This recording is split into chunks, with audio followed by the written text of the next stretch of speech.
7 दिन ਦੇ ਰਿਮਾਂਡ ਦੇ ਵਿੱਚ ਜੋ ਉਹਨਾਂ ਨੇ ਅਕਾਊਂਟਸ ਦੀ ਗੱਲ ਵੈਰੀਫਾਈ ਕਰਨ ਦੀ ਗੱਲ ਕੀਤੀ ਸੀ, ਕੋਈ ਬੈਂਕ ਦਾ ਇੰਪਲਾਈ ਨਹੀਂ ਬੁਲਾਇਆ, ਕੋਈ ਸਰਕਾਰੀ ਅਫਸਰ ਨਹੀਂ ਬੁਲਾਇਆ, ਕੋਈ ਵੀ ਸਰਕਾਰੀ ਅਦਾਰਾ ਜਿਹੜਾ ਕਿਹਾ ਸੀ ਵੀ ਸੈਟਰਡੇ ਸੰਡੇ ਛੁੱਟੀਆਂ ਹੈਗੀਆਂ ਵੀ ਸਰਕਾਰੀ ਅਦਾਰਾ ਜਿਹੜਾ ਹੈਗਾ ਵੀ ਅਸੀਂ ਉਹ ਬੁਲਾਉਣਾ ਹੈ, ਪਰ 5 ਦਿਨ ਫਿਰ ਵੀ ਵਰਕਿੰਗ ਸੀਗਾ। ਉਹ ਵਰਕਿੰਗ ਕੋਈ ਸਰਕਾਰੀ ਅਦਾਰਾ ਜਾਂ ਕੋਈ ਵੀ ਬੈਂਕ ਇੰਪਲਾਈ ਨਾਲ ਵੈਰੀਫਿਕੇਸ਼ਨ ਅਕਾਊਂਟ ਦੀਆਂ ਨਹੀਂ ਕੀਤੀਆਂ ਗਈਆਂ। ਇਹ ਸਾਫ਼ ਦਰਸਾਉਂਦਾ ਹੈ ਕਿ ਪੋਲੀਟੀਕਲ ਮੋਟੀਵੇਟਡ ਸੀਗਾ ਇਹ ਸਾਰਾ ਰਾਜਨੀਤਿਕ ਤੇ ਪ੍ਰੇਰਿਤ ਸੀਗਾ। ਜੋ ਕੋਰਟ ਨੇ ਵੀ ਅੱਜ ਵਰਬ ਵੀ ਕੀਤਾ, ਜੋ ਸਾਡੀ ਈਸਰ ਜੀ ਜੋ ਸੀਗੇ ਉਹਨਾਂ ਨੇ ਵੀ ਦਲੀਲ ਰੱਖੀ ਤੇ ਅਸੀਂ ਜੋ ਗੱਲ ਕੀਤੀ ਵੀ ਇਹ ਜੀ ਸਿਰਫ ਔਰ ਸਿਰਫ ਇੱਕ ਜਾਣ ਬੁੱਝ ਕੇ ਰਿਮਾਂਡ ਨੂੰ ਵਧਾ ਕੇ ਦਿਖਾਉਣ ਦੀ ਬਾਹਰ ਕੋਸ਼ਿਸ਼ ਕੀਤੀ ਜਾ ਰਹੀ ਹੈ ਕਿ ਪੋਲੀਟੀਕਲੀ ਡੈਮੇਜ ਜਿਹੜਾ ਕੀਤਾ ਜਾਵੇ ਉਹ ਕੋਸ਼ਿਸ਼ ਕੀਤੀ ਜਾ ਰਹੀ ਹੈ। ਸੋ ਇਹ ਕੋਰਟ ਨੇ ਸਾਰੀ ਚੀਜ਼ਾਂ ਵਰਬ ਕਰਦੇ ਹੋਏ ਜੁਡੀਸ਼ੀਅਲ ਕਸਟਡੀ ਦੇ ਦੇਖੋ ਜੋ ਈਡੀ 7 ਦਿਨ ਪਹਿਲਾਂ ਖੜੀ ਸੀਗੀ ਉਹੀ ਈਡੀ ਅੱਜ ਖੜੀ ਸੀਗੀ ਤੇ ਉਸੇ ਦਾ ਜਵਾਬ ਜਿਹੜਾ ਉਹ ਦਿੱਤਾ ਗਿਆ ਕਿ ਭਾਈ ਜਦ ਤੁਸੀਂ 7 ਦਿਨਾਂ 'ਚ ਨਹੀਂ ਕੁਝ ਕਰ ਸਕੇ ਤਾਂ ਨਵਾਂ ਤੁਸੀਂ ਐਸਾ ਕੀ ਲੱਭ ਲਿਆਓਗੇ। ਪਹਿਲਾਂ ਵੀ ਈਡੀ ਨੂੰ 11 ਵਾਰੀ ਸੁਖਪਾਲ ਜੀ ਅਪੀਅਰ ਹੋ ਚੁੱਕੇ ਨੇ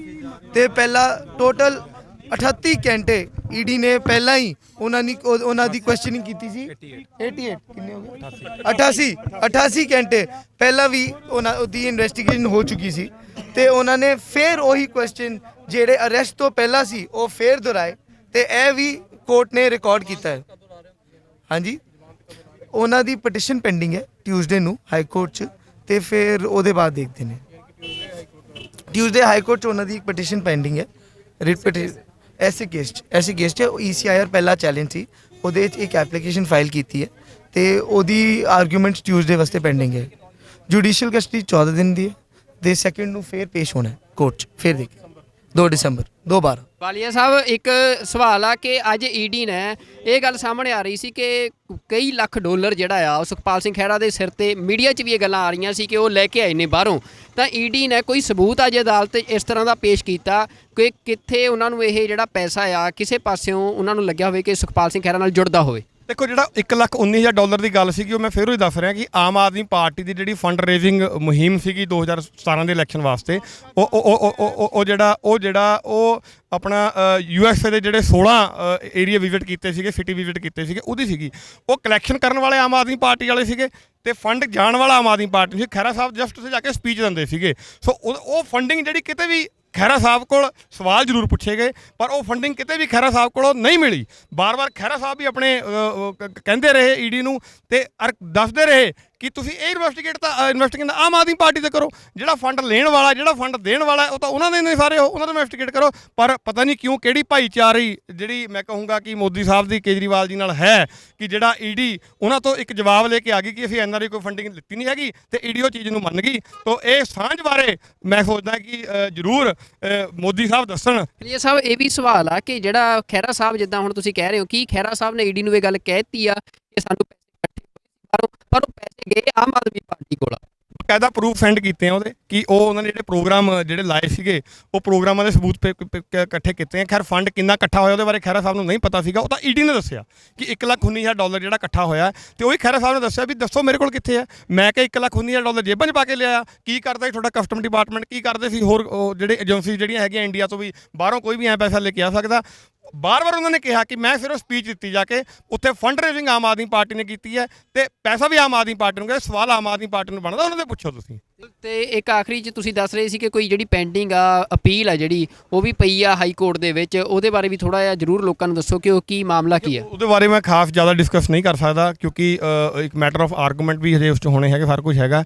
ਬਟ ਇਹ ਕਿ ਮੰਗਲਵਾਰ ਨੂੰ ਉਹਦੀ ਅੱਜ ਹੀਅਰਿੰਗ ਸੀਗੀ, ਆ ਡੇਟ ਅੱਗੇ ਲੱਗ ਗਈ, ਮੰਗਲਵਾਰ ਨੂੰ ਹੀਅਰਿੰਗ ਹੈਗੀ ਹੈ ਤੇ ਰੱਬ ਸੁੱਖ ਰੱਖੇ ਛੇਤੀ ਖਹਿਰਾ ਸਾਹਿਬ ਆਪਣੇ ਹਰਮਨ ਪਿਆਰੇ ਲੋਕਾਂ ਦੇ ਵਿੱਚ ਹੋਣਗੇ ਤੋ ਔਰ ਮੂੰਹ ਤੋੜ ਜਵਾਬ ਉਹਨਾਂ ਨੂੰ ਦੇਣਗੇ ਜਿਹੜੇ ਅੱਜ ਝੂਠੇ ਇਲਜ਼ਾਮ ਖਹਿਰਾ ਸਾਹਿਬ ਤੇ ਲਾ ਰਹੇ ਨੇ ਪੈਸਿਆਂ ਦਾ ਜਾਂ ਹੋਰ ਤਰ੍ਹਾਂ ਦਾ, ਤੇ ਜਵਾਬ ਤੇ ਸਵਾਲ ਪੁੱਛਣਗੇ ਉਸ ਆਮ ਆਦਮੀ ਪਾਰਟੀ ਨੂੰ ਜਿਹਨੇ ਕਰੋੜਾਂ ਰੁਪਈਆ ਲੋਕਾਂ ਦਾ ਢਕਾਰ ਕੇ ਮੁੱਕਰ ਗਈ ਔਰ ਅੱਜ ਹਰਪਾਲ ਚੀਮੇ ਵਰਗੇ ਟਾਰਗੇਟ ਖਹਿਰਾ ਸਾਹਿਬ ਨੂੰ ਕਰ ਰਹੇ ਆ। ਬਿਲਕੁਲ ਜੀ, ਇਹ ਵਕੀਲ ਸਾਹਿਬ ਨੇ ਜਿਹੜੀ ਗੱਲ ਤੁਹਾਡੇ ਸਾਹਮਣੇ ਰੱਖੀ ਆ, ਇੱਕ ਗੱਲ ਜਿਹੜੀ ਆ ਇਹ ਸਾਰੇ ਕੇਸ ਦੇ ਵਿੱਚੋਂ ਇਹ ਸਾਹਮਣੇ ਆ ਰਹੀ ਆ ਕਿ USA ਦੇ ਵਿੱਚੋਂ $1,19,000 ਜਿਹੜਾ ਕਿਹਾ ਜਾ ਰਿਹਾ ਹੈ ਕਿ ਆਮ ਆਦਮੀ ਪਾਰਟੀ ਨੂੰ ਫੰਡਿੰਗ ਹੋਈ ਹੈ। ਈਡੀ ਦਾ ਕਹਿਣਾ ਆ ਤੇ ਉਹ ਫੰਡਿੰਗ ਜਿੱਥੇ ਆਮ ਆਦਮੀ ਪਾਰਟੀ ਕਹਿ ਰਹੀ ਆ ਕਿ ਸਾਨੂੰ ਕੋਈ ਉਹਦਾ ਹਿਸਾਬ ਨਹੀਂ, ਖਹਿਰਾ ਸਾਹਿਬ ਦੇ ਉੱਤੇ ਉਹਦਾ ਇਲਜ਼ਾਮ ਲਾਇਆ ਗਿਆ ਸੀ ਪਰ ਈਡੀ ਕੋਈ ਸਬੂਤ ਸਾਹਮਣੇ ਨਹੀਂ ਰੱਖ ਸਕੀ ਆ।